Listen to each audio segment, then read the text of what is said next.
Before we begin, I want you to slow down. You don't need to understand everything immediately. Just listen as if someone is finally speaking to you, not about you. And even as you listen, notice this quietly. You are allowed to receive without doing anything in return. Hi, today in this video, I will talk about the people who became the strongest one to protect their family and in that process lost themselves. I will talk about how they can get back to themselves and learn that beautiful balance where they are strong for their loved ones but put their needs, put themselves first.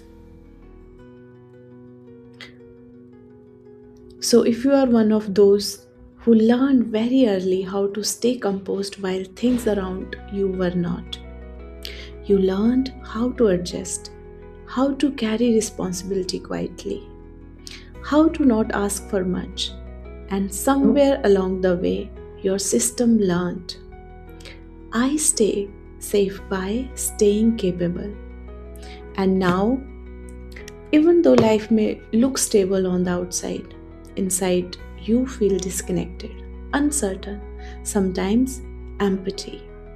That doesn't mean something went wrong. It means something important was postponed. And postponement is not loss, it is something waiting to be met.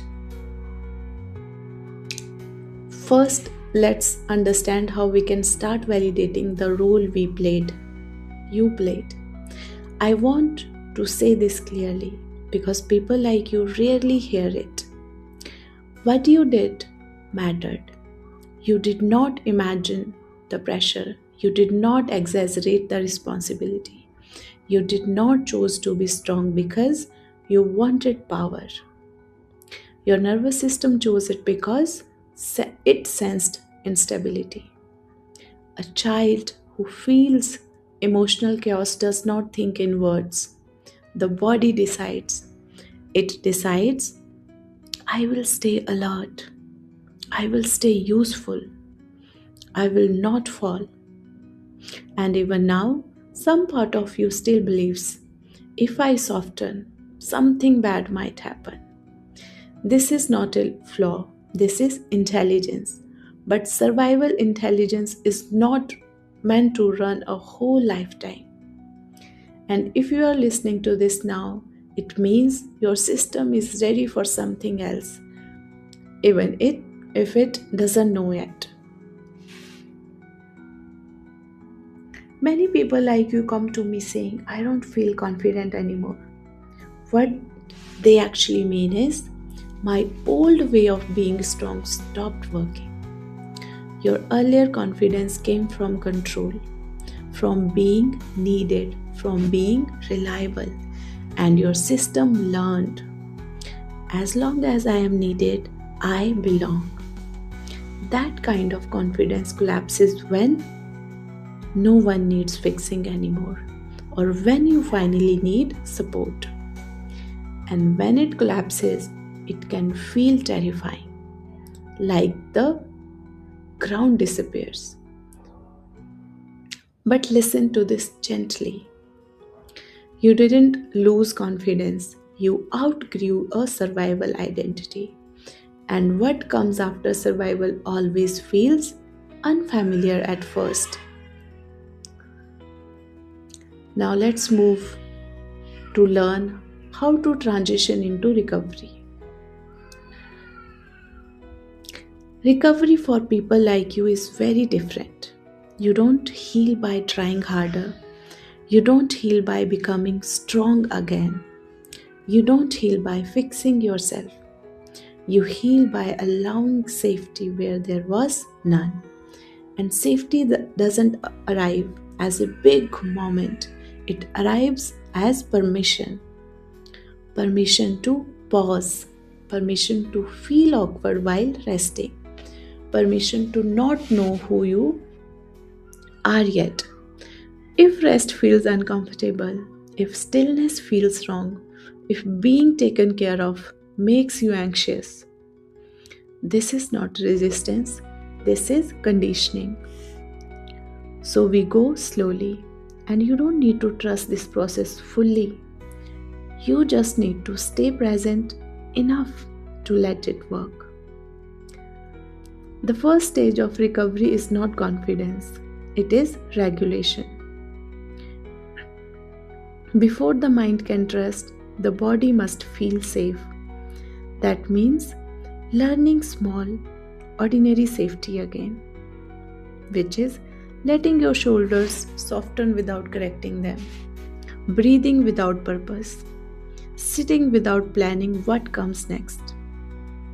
And as you do this, your body begins to learn something new.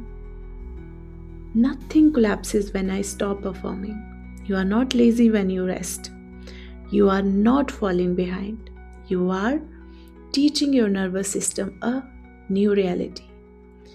And confidence will not return until your body learns, I am safe even when I am not useful. Your subconscious learned one primary rule early in life. I am loved when I endure. We don't erase that rule, we will update it. And we do that through lived experiences, not force. Each time you stop when you are tired, say no without explaining yourself. Choose something you enjoy without justifying it. You send new information to the subconscious. Slowly, quietly, it begins to learn. I still exist when I choose myself. Connection doesn't disappear when I rest. This is how identity changes, not through effort, through repetition and safety. And it's okay if it feels unfamiliar. Unfamiliar doesn't mean wrong. In the past life and ancestral work, the strong one often carries a repeating role of caretaker, protector, stabilizer. These roles passes down quietly, not as stories but as nervous systems. And they repeat until one lifetime allows rest. If this resonates deeply, it may be because your system has done this before, and this life is not asking you to sacrifice again. It is asking you to complete the pattern. When you choose yourself now, you are not abandoning your family or lineage. You are showing the system something new is possible. Rest is not betrayal. Softness is not failure. It is resolution. Let me leave you with this. True confidence is not loud, it is not forceful, it is not performative. Real confidence feels like I can be here without disappearing. I can be uncertain and still worthy. I don't have to earn my right to exist. You don't need to become strong again. You already were. Now you are learning how to include yourself in your life. And that takes patience, gentleness, time, and consistency. Stay with yourself. Nothing about you needs to be rushed.